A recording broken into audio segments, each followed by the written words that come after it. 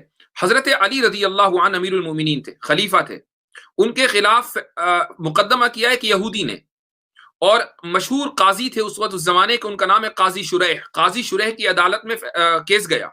سب سے پہلی بات تو یہ کہ آپ سیکولر ڈیموکریسی میں کیس ہی نہیں کر سکتے، یہاں کیس درج ہو گیا، اور قاضی شریح نے امیر المومنین علی رضی اللہ عنہ کو، جو خلیفہ تھے، ہیڈ آف دا اسٹیٹ تھے، ان کو طلب کر لیا اپنی عدالت میں، اور وہیں کھڑا کیا جس طریقے سے یعنی ایک ملزم کو جو اپنے کیس کا دفاع کر رہا ہوتا ہے اس کو کھڑا کیا جاتا ہے، اور اس کے بعد فیصلہ دیا یہودی کے حق میں۔ تو یہ تصور نہیں ہے اس چیز کا سیکولر ڈیموکریسیز میں کہ جہاں ایک قاضی، ایک جج ہیڈ آف دا اسٹیٹ کے خلاف فیصلہ دے دے کسی ایک عام انسان کی اپیل کے اوپر۔ یہ اسلام کا نظام ہے۔ آپ نے دیکھا ہوگا، سنا ہوگا سیکولر ڈیموکریسیز میں کہ صدر کو معافی کا حق ہوتا ہے۔ بھائی کیوں ہوتا ہے؟ مثلا ایک آدمی نے کوئی جرم کیا، اور وہ اتنا سنگین جرم تھا کہ لوور کورٹ میں اس کو سزائے موت دے دی گئی، اس کے بعد وہ ہائر کورٹ میں گیا یا اپیلیٹ کورٹ میں گیا، وہاں پر اس کو سزائے موت دی، سپریم کورٹ میں گیا، وہاں سزائے موت دی۔ اس کے بعد پھر یہ ہوا کہ یعنی سپریم کورٹ کے بعد اب صدر مملکت کے پاس پہنچا جو پریزیڈنٹ ہے، تو پریزیڈنٹ کے پاس جب وہ پہنچی تو پریزیڈنٹ کو یہ اختیار دے دیا گیا کہ نہیں جی آپ معاف کر سکتے ہیں۔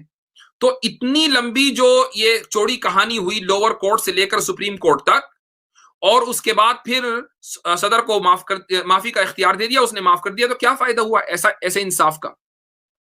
لیکن اسلامی حکومت میں امیر المؤمنین کو معاف کرنے کا اختیار نہیں ہے۔ ہاں، رسول کو معاف کرنے کا اختیار ہے، رسول ہونے کی پوزیشن سے، چونکہ رسول خود شریعت کا ایک ریفرنس ہے، شریعت کا سورس ہے، تو رسول کو تو اختیار ہے، لیکن رسول کے جتنے بھی خلفاء ہیں، چاہے وہ ابو بکر ہوں کہ عمر ہوں کہ عثمان ہوں کہ علی ہوں، یا رہتی دنیا تک کوئی بھی خلیفہ آئے، چونکہ وہ رسول اور نبی نہیں ہے، اس لیے اس کو کوئی اختیار نہیں ہے کہ وہ کسی مجرم کو معاف کرے، ناممکن ہے۔ ایک اور اہم چیز جو اسلامی حکومت کے بارے میں لوگوں کے ذہنوں میں ہے وہ یہ کہ اسلامی حکومت میں تمام رعایا کو اسلام کی پابندی کرنی پڑے گی۔ ایسا نہیں ہے، بلکہ اسلامی حکومت وہ پہلی حکومت ہے کہ جو اب ہر کمیونٹی کو اس کے اعتبار سے قانون بنانے کا، دو میدانوں میں، پرسنل اور اسی طریقے سے فیملی، ان دو میدانوں میں ہر کمیونٹی کو اپنے قانون پر چلنے کا حق دیتی ہے۔ مثلا اگر کسی ملک میں، اسلامی حکومت میں عیسائی رہتے ہیں تو عیسائیوں کا اگر کوئی پرسنل لا ہے یا ان کا کوئی فیملی لا ہے وہ اس پر عمل کریں، یہودیوں کا کوئی پرسنل اور فیملی لا ہے وہ اس کے اوپر عمل کریں، نو پرابلم۔ حالانکہ سیکولرزم میں ایک طرف تو یہ دعویٰ کیا جاتا ہے کہ ہر آدمی کو اپنے مذہب کے اوپر چلنے کا حق ہے، لیکن جب کوئی کمیونٹی مطالبہ کرتی ہے ٹھیک ہے جی ہم اپنے مذہب پر چلنا چاہتے ہیں، کم سے کم ہمیں ہماری فیملی لا اور پرسنل لا کے اوپر چلنے کا اختیار دیا جائے، نہیں آپ نہیں چل سکتے۔ اس وقت آپ انڈیا میں دیکھیں کہ ایک تحریک چل رہی ہے کہ ون نیشن ون لا، حالانکہ یہ ایک ان نیچرل تحریک ہے، دنیا میں یہ تحریک کہیں بھی کامیاب نہیں ہوتی، چونکہ ایک لا کا مطلب ایک نیشن نہیں ہے، نہیں ہوتا۔ تو یہ کیسا سیکولرزم ہے کہ جہاں آپ دوسری کمیونٹیز کو مجبور کریں کہ وہ ایک قانون کو فالو کریں۔ سیکولرزم کا مطلب اگر یہ ہے کہ ہر کمیونٹی اپنے مذہب پر عمل کر سکتی ہے تو اس کو مذہب پر عمل کرنے کا حق ہونا چاہیے۔ اسلامی حکومت میں ہر کمیونٹی کو اپنے مذہب کے اوپر آزادی کے ساتھ عمل کرنے کا اتنا حق ہے کہ نبی کریم صلی اللہ علیہ وسلم نے وفات کے وقت جو وصیت کی ہے اپنی امت کو، وہ یہ کہ ذمیوں یعنی جو غیر مسلم ہے اسلامی حکومت میں، ان کے حقوق کا پروٹیکشن کرنا ہے، ان کے وہی حقوق ہونے چاہیے، وہی رائٹس ہونے چاہیے جو مسلمانوں کے ہیں، اور ان کی وہی ذمہ داریاں ہونی چاہیے جو مسلمانوں کی ہیں۔ تو یہ اسلامی حکومت ہے۔ اب آپ کو میں واپس شریعت کے اوپر لے کر چلتا ہوں کہ شریعت کا مقصد کیا ہے۔ دیکھیے اسلامی حکومت اور شریعت دونوں ایک دوسرے سے بہت قریب ہیں، چونکہ اسلامی حکومت شریعت ہی کو تو لاگو کرتی ہے۔ اچھا، لوگوں کو جو سب سے زیادہ پرابلم ہوتی ہے وہ ہوتی ہے حدود سے، یعنی جو سزائیں ہیں اسلام کی وہ یقیناً بڑی سخت ہیں، اس میں کوئی شک نہیں ہے۔ سزائیں دو طرح کی ہوتی ہیں، ایک تو وہ سزا ہے کہ جس کو اللہ نے اور رسول اللہ نے صلی اللہ علیہ وسلم نے بیان کر دیا، ان کو کہتے ہیں حدود، اور دوسری سزا ہوتی ہے تعزیرات۔ آپ نے تعزیر کا لفظ سنا ہوگا، تعزیرات ہند یہ لفظ بول دیا جاتا ہے۔ تو یہ تعزیرات وہ سزائیں ہیں یا وہ کوڈ ہے کہ جس کو حکومت بناتی ہے لیکن قرآن اور سنت کی روشنی میں بنائے گی۔ تو ان کا مقصد کیا ہے؟ جتنی بھی سزائیں ہیں ان کا مقصد کیا ہے؟ ان کے 5 مقصد ہیں۔ 5 مقصد کے تحفظ کے لیے پوری حکومت قائم ہوتی ہے، اور کوئی یہ ثابت نہیں کر سکتا کہ یہ مقصد غلط ہے۔ اگر یہ 5 مقصد غلط صحیح ہیں تو ان مقصد کے تحفظ کے لیے قائم ہونے والی حکومت بھی صحیح ہے۔ پہلا مقصد عقل کی حفاظت، پہلا مقصد ہے عقل کی حفاظت۔ یہی وجہ ہے کہ جو چیز عقل کی حفاظت نہیں کرتی، مثال کے طور پر شراب پینا جرم ہے، ڈرگز جرم ہے، ان سب پر پابندی لگے گی، اور نہ صرف یہ کہ پابندی بلکہ سزا نافذ ہوگی۔ میں نے ابھی مثال دی کہ ویسٹرن کنٹریز میں بڑی بڑی کمپنیاں جب ڈرگز میں انویسٹ کرنے لگی تو اب وہ لیگل ہو گیا، پہلے لیگل تھا۔ یہاں جو ویسٹرن کنٹریز ہے، جو سیکولرزم کا گڑھ ہے، جو ڈیموکریسی کا گڑھ ہے، ان میں پیسہ بولتا ہے، پیسہ قانون بناتا ہے، اور اسلامی حکومت میں خدا کا قانون چلتا ہے۔ تو میں اس کا جواب دوں گا منطقی انجام صاحب، آپ کا انشاءاللہ منطقی انجام کریں گے۔ پہلے تو اپنا نام صحیح کر لیجئے، منطق صحیح نہیں ہے، لفظ نہیں ہے، منطق ہے، تو منطقی انجام یہ آپ کا نام ہونا چاہیے۔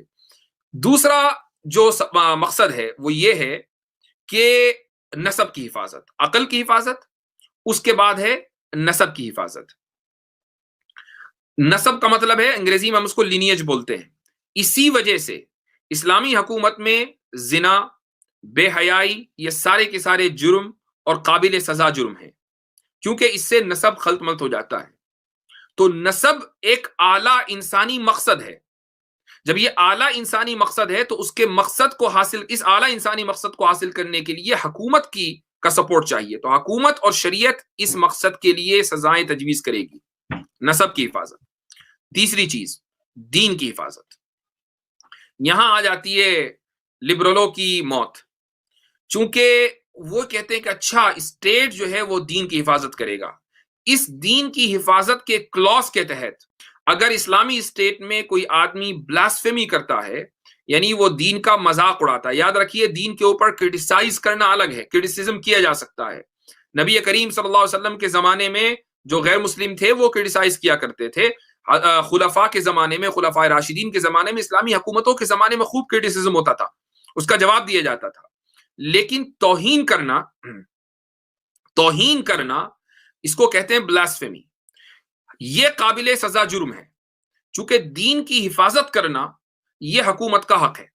اب آپ یہ کہیں کہ بھائی نہیں، کوئین ایلزابتھ کو جو کہ ہیڈ آف دا اسٹیٹ ہے، اس کو یہ حق ہے کہ وہ چرچ آف انگلینڈ کی بھی سربراہ ہو، اس کو تو آپ نے یہ حق دے دیا، لیکن اسلامی حکومت میں آپ حکومت کو یہ حق نہیں دیتے کہ وہ دین کے تحفظ کے لیے کوئی کام کرے۔ یعنی انگلینڈ کی حکومت کی سربراہ چرچ کے تحفظ کے لیے کام کر سکتی ہے، لیکن اسلامی حکومت میں ایسا نہیں ہو سکتا۔ یہ ڈبل اسٹینڈرڈ ہے لبرلوں کا، اس لیے ان کا علاج صرف جوتے ہے اور کچھ نہیں، کیونکہ یہ کامن سینس کی زبان سمجھتے ہی نہیں ہے۔ اچھا، اس کے بعد چوتھا جو مقصد ہے وہ ہے مال کی حفاظت، عقل کی حفاظت، نسب کی حفاظت، دین کی حفاظت، اور چوتھا مقصد ہے مال کی حفاظت۔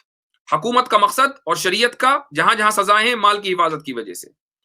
یہی وجہ ہے کہ اگر چوری ہوگی تو سزا، دھوکہ، کرپشن، اس پر سزا، جوا، سٹا، یہ سب کے سب مال کو ختم کرنے والی چیزیں ہیں، مال کا ان سے تحفظ نہیں ہو سکتا، اس لیے یہ سارے کے سارے جرم ہیں۔ کوئی آدمی یہ کہے کہ نہیں مال کی حفاظت کوئی اچھا کام نہیں ہے، کوئی ثابت کر دے اس کو۔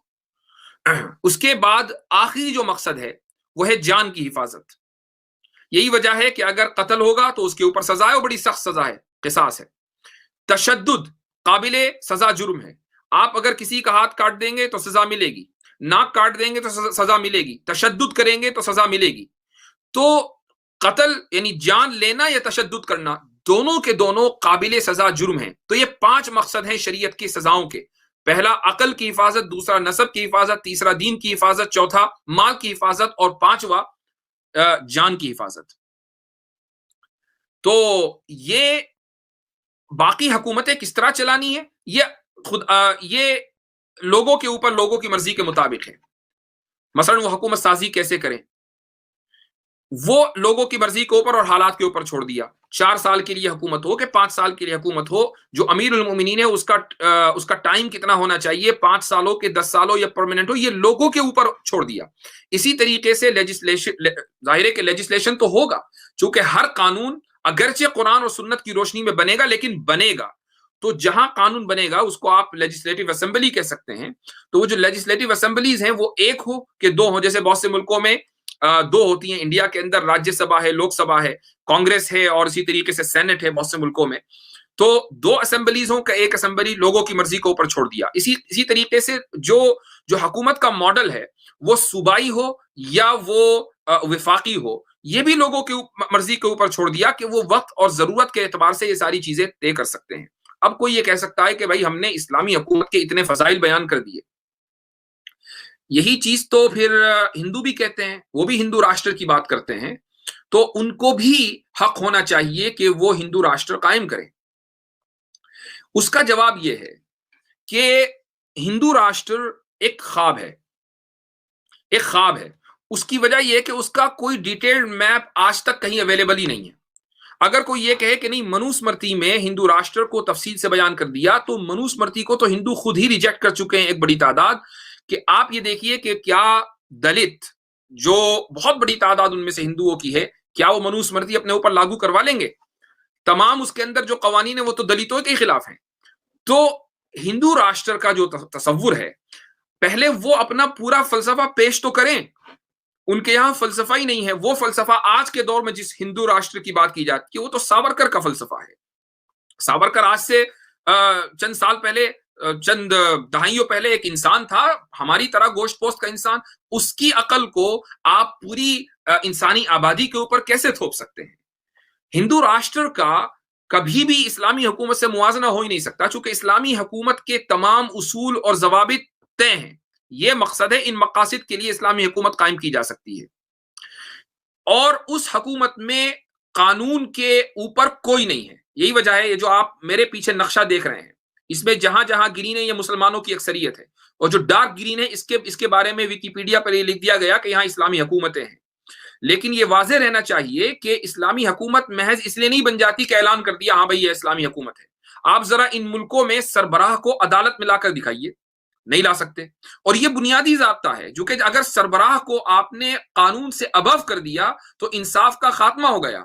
اور انصاف قائم کرنا اسلامی حکومت کا بنیادی فرض ہے، یہ قرآن سے ثابت ہے. تو جن ملکوں میں چاہے وہ کتنا ہی اعلان کریں زور سے کہ بھئی ہمارے یہاں قرآن بھی، ہمارے یہاں سنت بھی ہے، اگر سربراہ مملکت، اگر بادشاہ قانون کے ابو ہے، اس کا مطلب یہ ہے کہ وہ اسلامی حکومت نہیں ہے 100%. تو بہرحال یہ بات کرنا اس لیے ضروری ہے. اچھا، اب بات آ جاتی ہے کہ جہاں مسلمان غیر مسلم ملکوں میں ایز اے مائنورٹی رہتے ہیں، وہاں کا کیا حکم ہے. یہ ایک الگ ٹاپک ہے اور یہ ایک تفصیلی موضوع ہے جس کے اوپر انشاءاللہ کسی دوسری نشست میں کوشش کروں گا اسی رمضان میں کوئی آیت ایسی آ جائے اس کے تحت انشاءاللہ گفتگو ہوگی. لیکن یہ گفتگو کرنا کم سے کم لوگوں کا، چاہے وہ اسلامی حکومت قائم کر پائیں نہ کر پائیں، لیکن کم سے کم کانسیپٹ کلیئر ہونا بہت ضروری ہے. اگر کانسیپٹ ہی کلیئر نہ ہو، مسلمان ہی یہ سمجھ بیٹھ جائیں کہ بھائی جیسے ہی اسلامی حکومت قائم ہوگی فوراً ہاتھ کٹے گا، فوراً پیر کٹے گا اور ایک دم ظلم و ستم ہوگا اور تعلیم کو ختم کر دیا جائے گا، یہ تصور غلط ہے. اگر آپ کسی علاقے میں اسلام کے نام پر بننے والی حکومتوں سے یہ تاثر لے رہے ہیں تو یہ یاد رکھیے وہ اسلامی حکومت نہیں ہے بلکہ وہ قبائلی نظام ہے. قبائلی نظام اور اسلامی نظام میں زمین آسمان کا فرق ہے. اگر 100% صحیح طریقے سے اسلامی حکومت قائم ہوگی تو انسانیت کی ترقی ہی ہونی ہے، انسانیت کبھی پیچھے نہیں جائے گی، اور انسانیت میں صرف مسلمان نہیں ہے بلکہ غیر مسلم بھی ہے. تو اس لیے کانسیپٹ کلیئر ہونا بہت ضروری ہے. تو آج کا مقصد یہی تھا کہ ہم شریعت کو سمجھیں کہ شریعت کیا ہے. لوگوں کو جو لگتا ہے نا کہ شریعت کا مطلب ہے سیدھا ہاتھ کاٹ دو، ایسا نہیں ہے. شریعت کا حکومت سے تعلق ہے، اور شریعت اور حکومت 5 مقاصد، 5 چیزوں کے اوپر قائم ہے جو میں نے بتایا آپ کو، جن مقاصد کے لیے قانون بنتے ہیں، اور اس کی 4 بنیادیں ہیں: نماز قائم کرنا، زکوٰۃ دینا، امر بالمعروف نہی عن المنکر، اور انصاف قائم کرنا۔